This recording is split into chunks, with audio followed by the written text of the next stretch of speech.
Bismillahirrahmanirrahim. Hurmatly bir tuğanlar, bugünkü mesele iman. İmanın türkütör jönündögi mesele. İman degen Arap dilinde bul degen işenүү, toluk түрдө işenүү degen söz. İman keltirdim degen toluk işendim degen mani. Жарым жартылай ишенүү, 90% ишенүү, 50% ишенүү бул иман болуп эсептелбейт. Бир нерсеге 100% толук түрдө ишенүү бул иман болуп эсептелет.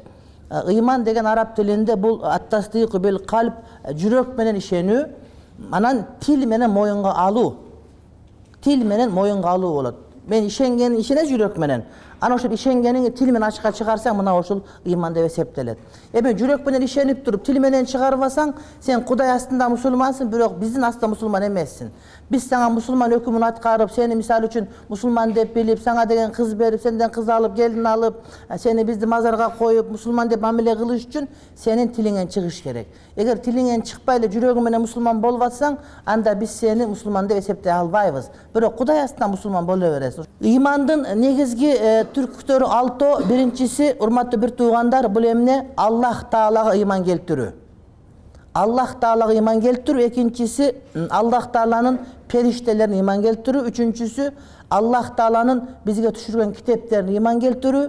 Төртүнчүсү, Аллах Тааланын бизге жиберген пайгамбарларына иман келтирүү. Бешинчиси, кыямат күнгө иман келтирүү. Алтынчысы, тагдырдын жакшылык жамандыгы Кудай Тааладан экендигине иман келтирүү болуп эсептелет, урматтуу бир туугандар. Аллах Таалага иман келтирүү деген сөз, урматтуу бир тууганым, бул Аллах Таала акыйкат бар деген сөз. Аллах Таала жалгыз, анын шериги жок. Аллахтын баласы жок. Анын шериги бар, баласы бар десе ширк болгон болот. Аллах Таала бүт бардык толуктук сыпаттар менен сыпатталат. Кудайдын сыпаттарынын бардыгында эч кандай кемчилдик жок. Жана ар бир кемчиликтен Кудай Таалам алыс. Кудайдын затында сыпат эч кандай кемчилик жок.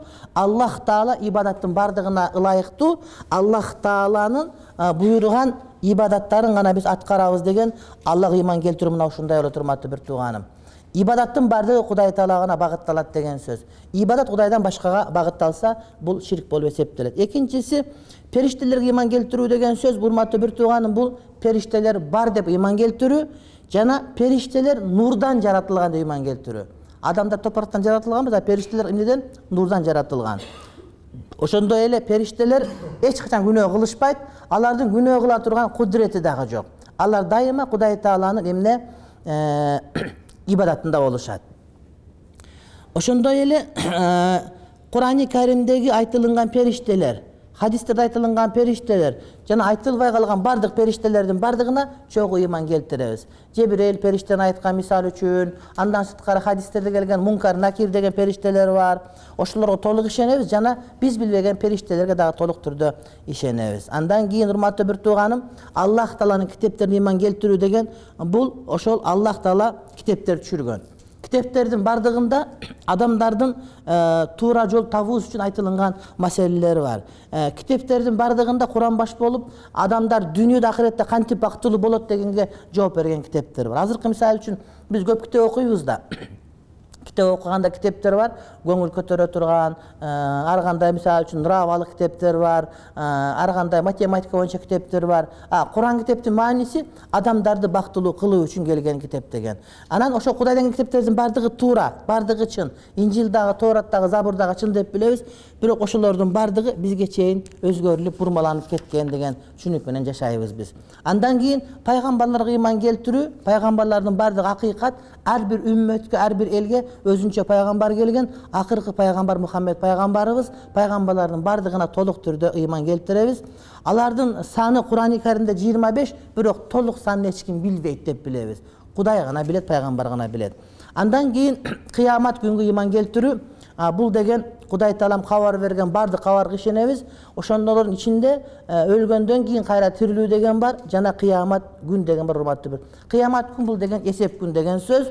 Андан кийинкиси тагдырга ишенүү, тагдырдын жакшы жамандыгынын бардыгы жалгыз Кудайдын өзүнөн деген этикатта болуу. Ыйман толук түрдө бөлүнбөйт деген сөз. Мисалы үчүн бир адам айтса, мен мусулман болом, мисалы үчүн бир күндө 24 сааттан 23 саат 59 мүнөт. Бирок бир күн мен баптист болом. Je bir minut tengirçi bolom. Bir minut men misal üçün Hristiyan bolom dese iman bar jokka çıkıp ketet degen söz. İman toluk türde boluş gerek. Egerde bir adam bir yıl musulman bolom, birok bir ile saat kapır bolom dese toluk türde kapır bola beret. Demek iman eşi vakta bölünbeyt. Tengirçi olup turup musulman mı dedi, musulman bol eseptelemeydi. Musulmançılık iman toluk türde oluş gerek. Egerde 0,001% musulman emes bola turgan bolsa imandan toluk türde çıkıp ketet urmatlı bir tuğanım. Allah Taala jalgız, Allah Taala bar, urmatlı bir tuğanım. Allah Taala'nı kim yok degen bolsa, je bar dep turup birok Allah Taala'nın şerigi var dey turgan bolsa, al adam imandan toluk türde çıkıp kete beret. Kuday Taala bardığın jaratkan, jokton bar kılgan, ibadattın bardığı Kuday Taala'ga gana bagıttalgan dep aytış gerek. Kudaydın bar ekendigin bilip urmatlı bir tuğanım. Bardığımız Kur'an okuvasak da bilsek bolat. Egerde biz bir işke varsak, oşol jerde bardığı tartip menen bola turgan bolsa, demek oşol jerde başçı var ekenden habar beret. Egerde bir uyga varsak, kiyimler çaçılgan emes, tamaktары bışkan, uy tatıla tursa, jakşı hajiyaka bar ekenden habar beret da. Oşol siyahtı bütünde alamdın bardığın tartibi jakşı olup tursa, demek Kudaydın bar ekendiginden habar beret. Balki mana biri Kuday deyt, biri başka biri deyt. Birok oşol jalgız jaratuvchi ekendiginden habar verip turat. Her ne sözünde ogunda ketip atkan özü bunu dalilül fitra, dalil halq dep urmatlı bir tuğandarım aytılınıp gelet. Allah Taala'nın jalgız dep bili urmatlı bir tuğanım, bul jaratuvchi Kudayım jalgız. Kudaydan başka jaratuvchi jok degen akidaga geliş gerek bolot. Biröller men jaratmandyk kıldı, men uşunu jarattım dep aytat go. Jarattım degen jokton bar kılgan, bul oşogol aytılınat da. Kebir akınдар men uşunda ır jarattım deyt. Bul tуура эмес söz. Ыр жаздым dеш gerek bolot da. Birö men üstöl jarattım deyt. Misal üçün bir aytışı mümkün, men uşunda stakan jarattım depçi. Bul jaratkan jok, bul jasadı kagazdan. Kagaz kayaktan jıgaçtan boldu da. Bul bardığın jokton bar kılsa jaratkan bolot ele da. Jokton bar kılgan emes, bar nerseni bar kılgan, urmatlı bir tuğan bul degen emne jasadı bolup eseptelet, birok jarattı bolboyt. Demek jarattı degen etiş söz bul jalgız Kudaydın özüne gana arnatış gerek da. Kuday jalgız jaratuvchi. Kudaydan başka biri jarattı dep aytkan bolsa, bul adam Kudaydın sıfatın başka biröөгө taandык kılıp koygun, bul degen öz ubagында şirk bolup eseptelet. Bizdin janagı жазуучулар ушуну көп ayta beret. Men uşunda çağırma jarattım dep süyley berişet da, anan oşonun üstüne imandan çıkıp ketken özleri kede bilbey kalat. Allahu haliku kulli şey, Kuday Taala'nın bardığının emne jaratuvchusu deyt. Jaratuvchi degen söz bul rızkı berүүчү degen söz. Antkeni rızkı berүүчү jokton bar rızkı kılıp beret da. Anın rızkını men berip atam dep dogurgan jakşı emes bolot. Kebir adamlar bay kolundan gelet, tuğan uruklarga tamak aş başka jardam beret. Oşolor rızkını berip atam dep aytpaş gerek. Antkeni rızkını bergen Kuday Taala'm болгону sen arkılуу berip atat degen söz. Men aparıp ber degen deyeli söz. Sen bir nekege jagası Kudayga jagıp kalgan üçün Kudayım sen arkılуу beret. Egerde sen jakpay kalsaң senden alıp koysa Kuday Taala'm sana al arkılуу dele berip kalışı mümkün. Andan keyin bütünde eylik kojoyundu Kuday Taala'nın özüne taandык degen akida boluş gerek. Bardığının eesi, çınık eesi bul kojoyunu Kuday Taala'm.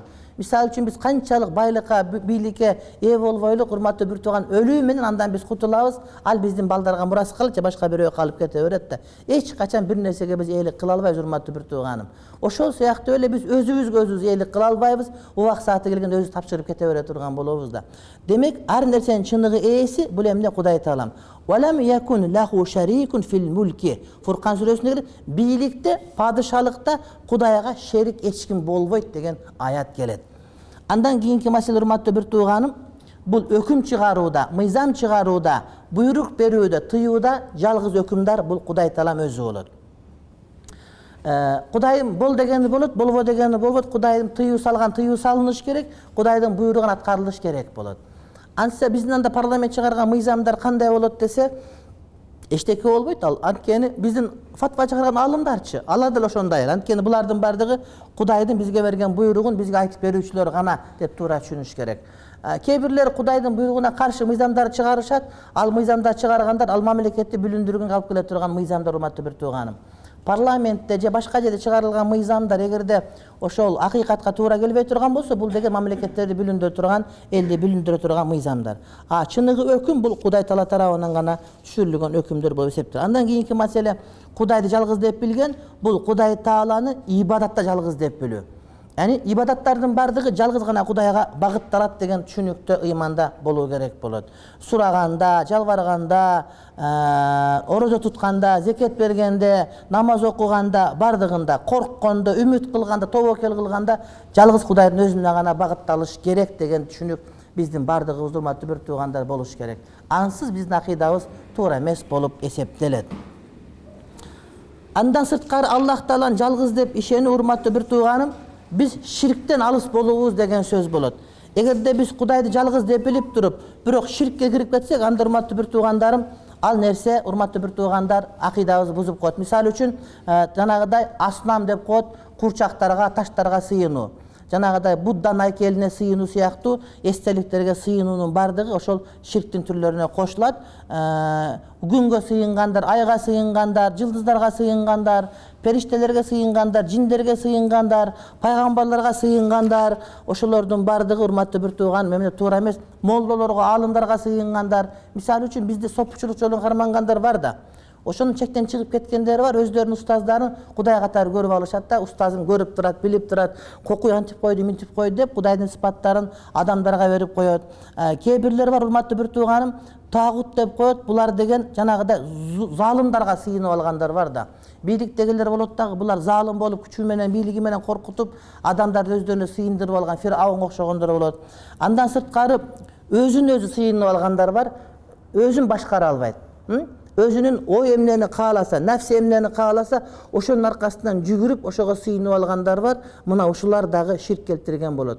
Кээ бир учурда кээ бир адамдар бар, Кудайдын айтканын кылбайт, бирок өзүнүн айтканын кылып, же болбосо ошол өзүнүн нафсин ээрчип жүргөндөр бар. Чындыгында булар Кудайды эмне тааныбай жүргөн адамдар. Акчага, мал мүлккө, кээде мисалы үчүн адамдарга сыйынып кеткен учурлар кездешет. Кээ бир адамдар бар, дүниөгө сыйынышат, алар кандай сыйынганы бактылык бир гана дүнүйө менен болот деп айтышат. Ушулардын бардыгы Кудайды жалгыз деп айтып аткан акыйдасына тетириш чыгарган болуп эсептелет.